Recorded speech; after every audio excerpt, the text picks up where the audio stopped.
Hey folks, this is my city. I'm not boasting, but I've spent over 5 grand over the years on Lego to build just this. I worked hard to earn the money to do so, and I've got a huge parts collection and sets worth loads more. But I'm sick of it. I'm sick of the Lego group, and in this video, I'm debunking the myths of why Lego is so expensive. I hear so many defences for Lego Group on this. People list off these reasons, but when you actually look into them, it's very inaccurate. The costs Lego incur as a business are not as much as you'd think, and I'm going to explain this shortly. Before I go into the main reasons, let's just talk about a business. It has to make profit.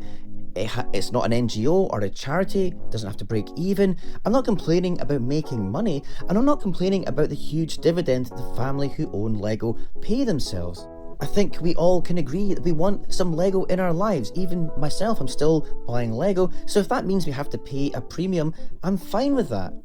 Hey, if you want good quality, high welfare beef cattle for your steaks, then you have to pay more. Otherwise, you'll be eating shins and eyelash burgers from farm foods.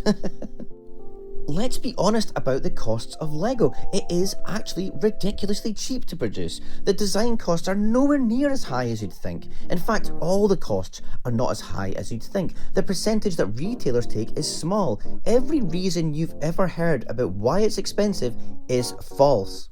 The real reason it's so expensive is simple. The Lego Group demand an extremely high profit margin. And they've been able to justify this for so long because they've had no competition, partly due to a very effective legal team who have tried to sue every block or brick type rival over the years. For most of my lifetime, they've been the monopoly on plastic bricks. The other reason they've been so successful is purely demand. Yes, there's demand. More adults are willing to spend money on big sets and regularly throughout the year, not just Christmas and birthdays. And adults also make children, and every year there are more children who want to buy Lego for a toy. So yes, demand in a monopoly means just like rental apartments, they can charge whatever they want. It's really hard for me to say this, but I think I'm starting to really dislike the company. I love the product and always will, but the company itself, I'm not a fan anymore. I have been a lifelong fan, and I know you have been too, but when I see so many good quality competitors now who are still making huge profits but not charging the same as Lego, it leaves a bitter taste in the mouth when I'm buying a Lego product. I feel like I'm being taken advantage of. And now Mattel, with their huge catalogue of IP, are launching a range of sets which are reasonably priced as well. I find Lego to be actually a kind of mean company, too exclusive, and it's not worth it. It really isn't worth the price anymore. I'm starting to resent them, but I'm stuck. It's a bit like Facebook. I don't like the company, but yep, I'm still on it. I got back into collecting in 2009, and in 2012 my wife did as well, and since then so much has changed. We could afford most of the sets we wanted during the course of their shelf life. That is impossible now. There are too many sets, too expensive, and not enough space. But that's not the fault of Lego. But the expense is the biggest problem. And forget about inflation and our wages and cost of living, because Lego has always been a premium product that has not always been accessible to everyone, but I really think they're taking the piss. I was recently chatting to a friend who kind of made this joke that if Lego had made, say, a bottle of 18-year-old Macallan whiskey, like a model of one, it would be more expensive than the actual whiskey, which takes 18 years to mature, and they lose a huge volume, the angel share, which evaporates. And the crazy thing is, people would still buy it. They'd spend £200 happily on a plastic bottle with a logo on it. I collect malt whiskey. I'm Scottish too, so it's a big thing for me. So in the past, I would have been one of those people if that really came around. And I think Lego know this all too well. They're just having us on. But I hear people justifying why it's expensive all the time. So let's get into it. The first nonsense, easy to debunk myth is licensing cost. Yes, LEGO have to pay a licensing cost to say Warner Brothers for DC stuff like Superman, Batman and Harry Potter. We all know this, sometimes called the Disney tax for the Star Wars range. They are heavily into the licensed products. In fact, it saved the brand 20 odd years ago. But these companies aren't stupid. They won't negotiate deals that are too high. They want brand exposure. They know LEGO is worldwide. It's like sponsoring football. It's everywhere. So they're desperate to keep these deals, especially as it costs them nothing. They don't do any work. They just allow the IP or the likeness rights. LEGO does the work, they do the design. And these deals sound huge, but they are often for years and years, and it's not like an annual thing. So they have a Warner Brothers one for Harry Potter, which is supposedly the most expensive, and it's rumoured to be worth £200 million. That's the rumour, and it's for 7 years, yet LEGO Group's profits range to around £2 billion a year profit. Their revenue last year was £8 billion. So you deduct the cost of licensing, cost of manufacture, wages, tax, shipping, storage, electricity, you get it, and they still make £2 billion profit. So the license is more than affordable. The other aspect to this is I hear people saying licensed themes are 20% more expensive. Now, JangBricks, the legendary YouTuber, has debunked this several times. There are clear examples, countless examples of LEGO City, Friends, Space Technic sets that are just as expensive or more than licensed themes. He's done the maths on this. The price per part ratio is this thing, you work out how much the set costs to the number of parts and figure out roughly how much each part costs. The average is usually about 10 cents. It's simply not true that this is higher for Star Wars sets compared to say Friends. Watch his videos on this. It's well known, the license costs are spread out across the LEGO range. They absorb the cost across the board. So Star Wars sets aren't more expensive for the parts that are in them. The second reason often said is the molds are really expensive, like 250 grand or thereabouts for each one. The tolerance and precision is really high.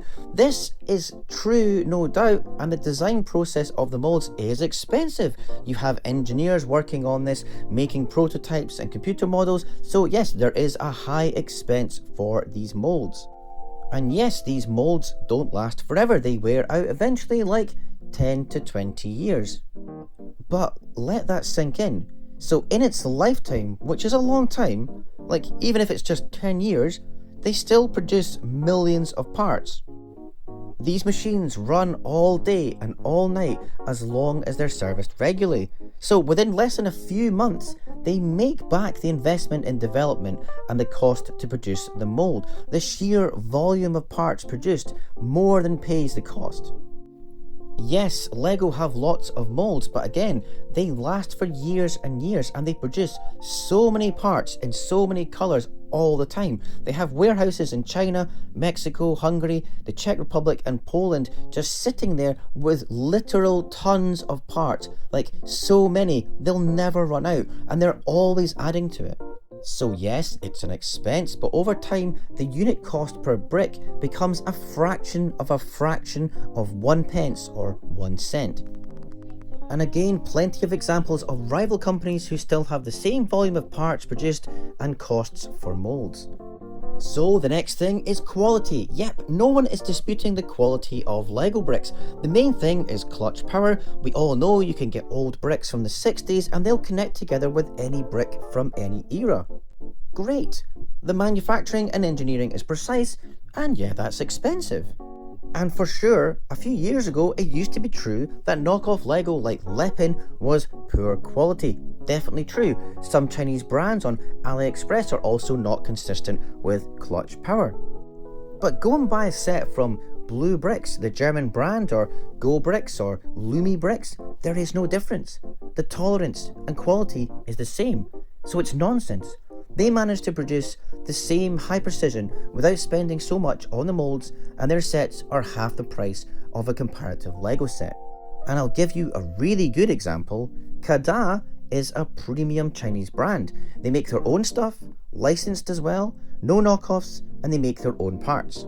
For example, 1x10 and even 2x12 tiles. Lego don't do that, and all sorts of odd bricks that Lego don't make. So they didn't copy, they make original parts.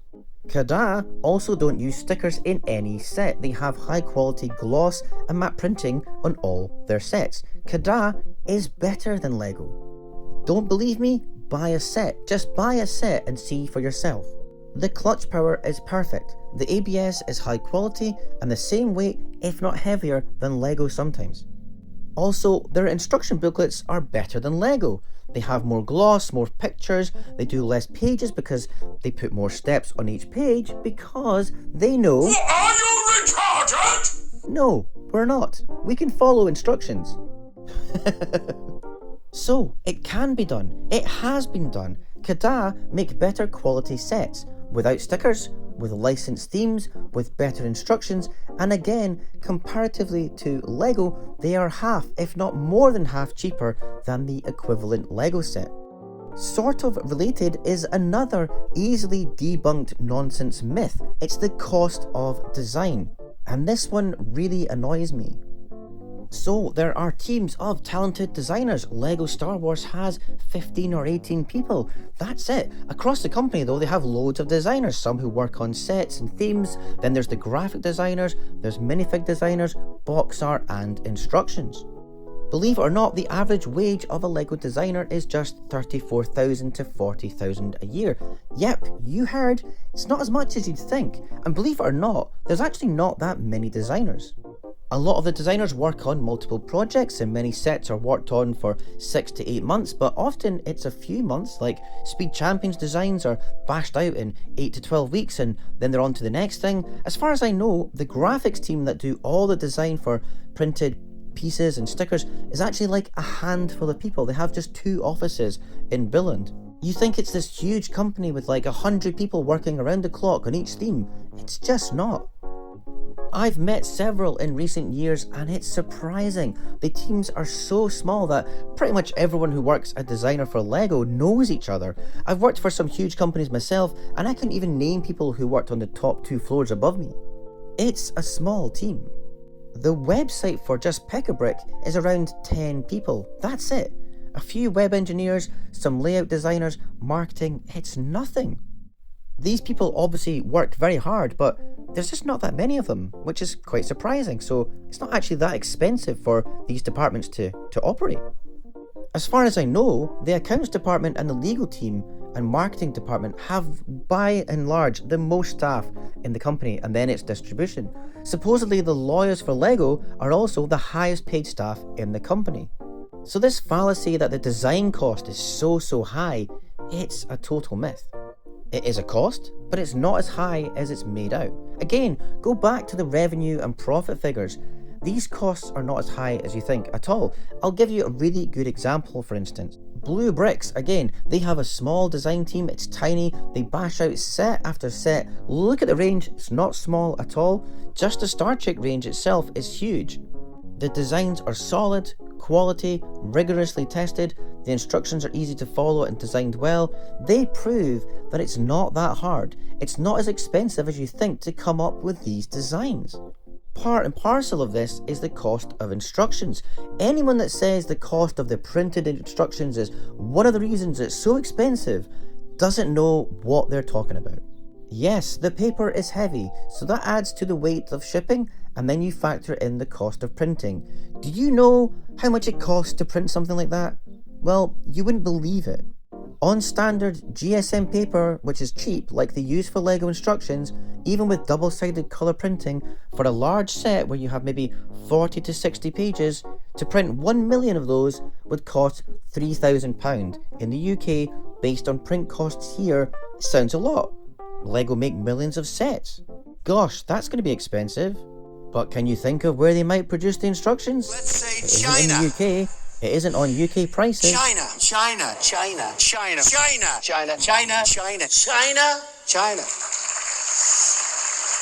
Most of it is in China and other unbelievably cheap places to print. They ain't stupid. So, you're talking about fractions of a pence to make the instructions. And again, in Design HQ in Billund, The people who make the instructions, it's not some huge department, it's a handful of people, each paid 40 grand a year. And yeah, it's an interesting, tricky job, but if that's your job, you can knock out the instructions for a set in no time, especially if you have a deadline. And believe it or not, most designers use CAD like Studio. They design it on the computer. So it's partially making instructions as you go. It's built into the design process. So it's not like some person is taking apart a set and trying to figure out the layout to the instructions like it was back in the simpler days, when we were buying Lego back in the 80s and 90s. Yes, lots of designers do experiment with physical models and they set and build, but in the actual design process, they definitely do it on a computer, often in collaboration with another designer who works on a separate section of the set, but they have nothing to do with the instructions. That team uses the computer design and tweaks the steps and the layout, and again, there's only a few of them, on decent wages, but not mental wages. So again, it's a total myth when it comes to the instructions. It's not this big expense. Using CAD as an example because they produce very high quality, glossy, thick, heavy instructions which add to the shipping cost, but they don't charge a fortune. It can be done. In conclusion, I can't defend them anymore. I just can't justify the cost. I'm now actively buying parts, a lot of parts, from China and from Blue Bricks in Germany. I think Blue Bricks in Germany get their parts from China anyway. I do, of course, still buy from the Pick-a-Brick wall from Lego stores, as it's still just about reasonable.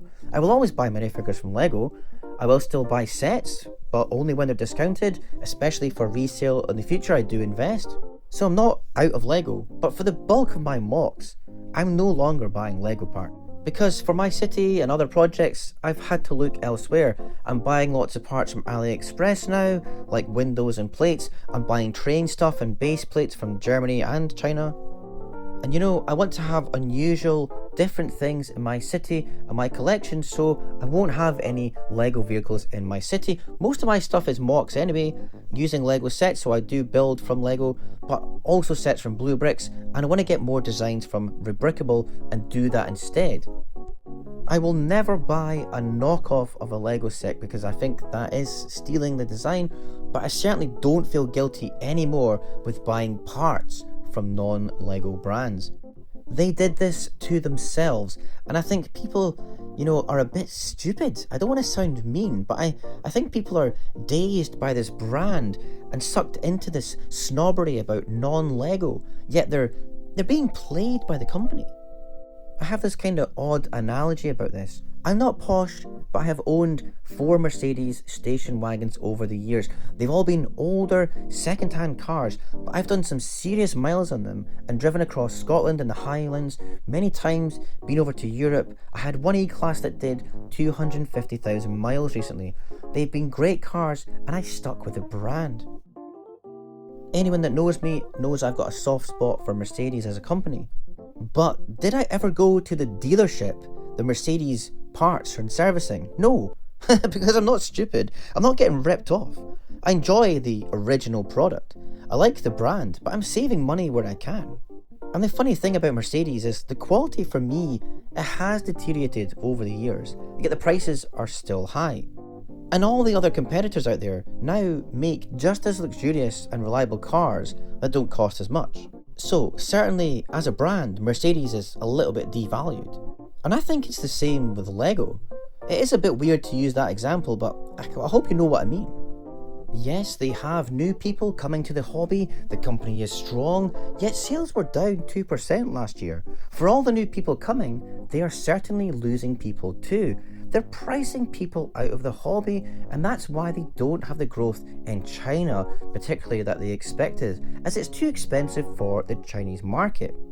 And not for the first time, the Chinese Communist Party don't give a monkeys about Temu and AliExpress ripping off Lego designs and selling them in the domestic market in China, often for a quarter of the price. And they certainly have no issue with these companies selling internationally either. At recent Lego shows where we were displaying, I spoke to tens of people confessing that they are buying from the Chinese sites, and they all share the dismay at the exorbitant price of new official Lego sets. Listen, I don't want the company to fail. I don't want them to get outmatched by competitors. I just want them to listen and rethink the pricing. What do you think? Are LEGO turning into the bad guys? Let me know in the comments. And thanks so much for watching until the end, and I'll catch you in the next one.